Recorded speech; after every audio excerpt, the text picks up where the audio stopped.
अस्सलाम वालेकुम। उम्मीद है कि आप सब खैरियत से होंगे। मामूल के मुताबिक आज फिर एक नए वीडियो के साथ हाजिर हूँ। आज की वीडियो में हम एक्सप्लेन करेंगे 7 क्लास का साइंस, जो कि टॉपिक है शेल या ऑर्बिट। तो आप लोगों ने वीडियो को स्किप नहीं करें, एंड तक देखनी है। आज हम एक्सप्लेन करेंगे कि व्हाट इज शेल या व्हाट इज ऑर्बिट, क्या चीजें हैं ये शेल और ऑर्बिट। किसी भी एटम में न्यूक्लियस के इर्द गिर्द इलाके को शेल या ऑर्बिट कहते हैं। हर एटम इलेक्ट्रॉन, प्रोटॉन और न्यूट्रॉन पर मुश्तमिल होते हैं। इनके सब पार्टिकल हैं इलेक्ट्रॉन, प्रोटॉन, न्यूट्रॉन। जो एटम का सेंट्रल पार्ट है, जैसे कि हमने यहाँ पर स्ट्रक्चर में ड्रा किया हुआ है, फर्ज करिए एक एटम है, इसका सेंट्रल पार्ट, इसको हम न्यूक्लियस का नाम देते हैं। ये न्यूक्लियस, न्यूक्लियस में प्रोटॉन एंड न्यूट्रॉन पाए जाते हैं, जबकि इलेक्ट्रॉन इस न्यूक्लियस के इर्द गिर्द इलाके में रहते हैं, इर्द गिर्द लेयर में रहते हैं। उन लेयर, उन इलाके को हम क्या कहते हैं? शेल या ऑर्बिट। यानी एटम में न्यूक्लियस के इर्द गिर्द वो इलाका, वो लेयर जहां पर इलेक्ट्रॉन गर्दिश कर रहे होते हैं, उसको हम शेल या ऑर्बिट कहते हैं। तो क्या है? Area around the nucleus of an atom where electron are found are known as shell और ऑर्बिट। किसी भी एटम में न्यूक्लियस के इर्द गिर्द जो इलाके जहां पर इलेक्ट्रॉन गर्दिश कर रहे होते हैं न्यूक्लियस के इर्द गिर्द, तो उसी इलाके को हम शेल या ऑर्बिट का नाम देते हैं, जैसे कि ये स्ट्रक्चर में आप लोगों को दिखाई दे रहा है। अब हम एक्सप्लेन करेंगे कि हर ऑर्बिट में इलेक्ट्रॉन की मिकदार कितनी है, इलेक्ट्रॉन की तादाद कितनी है।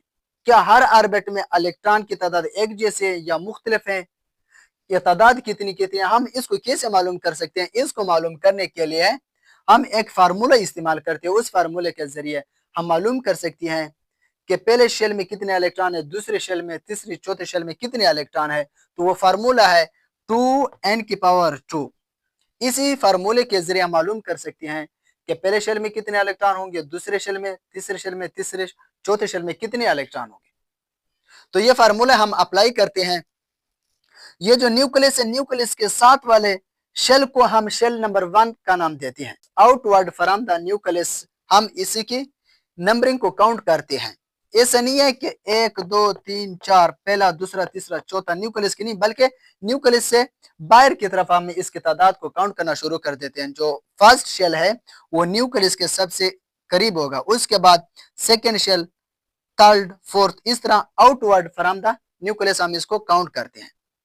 और पहले शेल को हम के शेल का नाम देते हैं, दूसरे को एल, तीसरे को एम और चौथे को एन शेल का नाम देते हैं। यहाँ पर फर्स्ट शेल को हम के शेल और सेकेंड शेल को एल, थर्ड को एम, फोर्थ को एन शेल कहते हैं। इसी तरह हर शेल की पोजीशन को जाहिर करने के लिए हम एन इस्तेमाल करते हैं। यहाँ पर एक एन होता है। ये एन क्या चीज है? किसी भी शेल की पोजीशन को जाहिर करने के लिए, किसी भी शेल के नंबर को जाहिर करने के लिए हम इसके लिए एन इस्तेमाल करते हैं। अगर शेल नंबर 1 है तो उधर एन 1 होगा। शेल 2 के लिए एन की तादाद 2 होगी, और शेल 3 के लिए एन की मिकदार 3, और शेल 4 के लिए एन की कीमत 4 होगी। कैसे? फर्स्ट शेल के शेल, इसमें एन क्या होगा? 1, और सेकेंड शेल यानी एल शेल, इसमें एन क्या होगी? एन 2। थर्ड शेल में, एम शेल में एन क्या हो? एन की जो मिकदार है वो 3 होगी, और फोर्थ शेल में एन की मिकदार 4। हर शेल में एन की मिकदार मुख्तलिफ होती है। 5 शेल के लिए एन की मिकदार 5, इस तरह 4, 6, 7, 8, 9 शेल के लिए एन की मिकदार 9 ही होगा। तो अब हम के शेल में अगर हम इलेक्ट्रॉन की मिकदार को मालूम करना चाहिए, तो इसके लिए हम फार्मूला ये इस्तेमाल करते हैं 2n। अब 2 तो 2 है, के शेल में एन की मिकदार क्या है? के शेल में एन 1 है, तो इसके लिए 2 और एन की जगह पर हमने 1 लिखा है। 1 का स्क्वायर 1 आएगा, 2 × 1 ये 2। इसका मतलब यह है कि के शेल में जो इलेक्ट्रॉन की तादाद है वो 2 आएगी। मैक्सिमम 2 इलेक्ट्रॉन के शेल में आ सकते हैं। ये मैक्सिमम नंबर ऑफ इलेक्ट्रॉन की मैं बात कर रहा हूं। कम भी आ सकते हैं, 1 आ सकते हैं, लेकिन जो के शेल है इसमें 2 से ज्यादा इलेक्ट्रॉन नहीं आ सकते। ये maximum range of electron in के शेल। और एल शेल में हम अगर इलेक्ट्रॉन की तादाद मालूम करना चाहे, एल शेल यहाँ पर सेकेंड नंबर पर है, दूसरे नंबर पर है, तो एन की मिकदार, एन की तादाद 2 होगी। यहाँ एन की जगह हम क्या लिख रहे हैं? यहाँ पर 2 लिख रहे हैं। की पावर 2 ये 4, 4 मल्टीप्लाई बाई 2 ये 8। तो एल शेल में जो इलेक्ट्रॉन की तादाद है वो 8 है। मैक्सिमम इलेक्ट्रॉन 8 आ सकती हैं। एल शेल में 8 इलेक्ट्रॉन आ सकती हैं, 8 से ज्यादा नहीं आ सकते। कम आ सकती हैं 6, 7, 2, 1 इलेक्ट्रॉन आ सकती है, लेकिन मैक्सिमम रेंज जो इलेक्ट्रॉन की है एल शेल में वो 8 है। 8 से ज्यादा ये 9, 10 इलेक्ट्रॉन नहीं आ सकते एल शेल में। इस तरह एम शेल में यही फार्मूला हम पुट कर रहे हैं, 2n की पावर 2। एम शेल, एम चूंकि तीसरा शेल है तो हम क्या इस्तेमाल करेंगे, n की जगह पर 3 लिख के, और इसी तरह ये 3 की पावर 2, 3 3 9, 2 और 9 ये क्या होगा 18।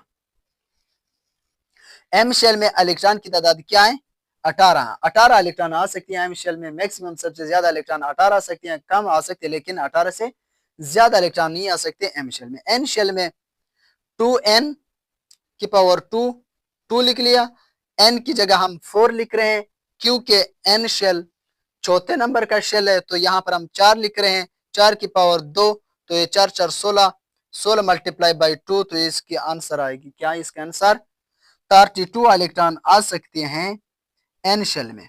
मैक्सिमम इलेक्ट्रॉन जो एन शेल में आ सकते हैं वो 32 है। 32 इलेक्ट्रॉन है, 32 से ज्यादा इलेक्ट्रॉन नहीं आ सकते एन शेल में, कम आ सकते हैं, लेकिन मैक्सिमम रेंज की मैं बात कर रहा हूँ। के शेल में सबसे ज्यादा जो इलेक्ट्रॉन है वो 2 आ सकते हैं, 2 से ज्यादा नहीं। एल शेल में 8 से ज्यादा नहीं। एम शेल में 18 से ज्यादा नहीं, और एन शेल में 32 से ज्यादा इलेक्ट्रॉन नहीं आ सकते। फर्ज करें हम शेल नंबर 8 की इलेक्ट्रॉन मैक्सिमम इलेक्ट्रॉन मालूम करने चाहते हैं तो उसके लिए भी यही फार्मूला इस्तेमाल करेंगे। अगर शेल 8वां है तो इसका मतलब है कि n is equal to 8, n 8। तो यहाँ पर अब हम नए n की जगह पर 8 पुट करते हैं। 2 n की जगह पर हम 8 पुट कर रहे हैं, 8 की पावर 2, 2 8 8 64, 64, और 64 को जब 2 से मल्टीप्लाई करें 8 12 128 इलेक्ट्रॉन आ सकती हैं। शेल नंबर 8 में 128 इलेक्ट्रॉन आ सकती हैं। इसी फार्मूले को हम इस्तेमाल करके हर शेल में हम इलेक्ट्रॉन की तादाद को मालूम कर सकते हैं, और ये आप लोग ने याद रखना है, ये मैक्सिमम इलेक्ट्रॉन है, मिनिमम नहीं। ये इससे ज्यादा नहीं आ सकते, कम आ सकते हैं। उम्मीद है आप लोगों को वीडियो पसंद आई हो। अगर आप लोगों ने अभी तक चैनल को सब्सक्राइब नहीं किया तो प्लीज सब्सक्राइब करें। अपना ख्याल रखें, दुआ में याद रखना। अगली वीडियो में फिर मुलाकात होगी, तब तक खुदा हाफिज।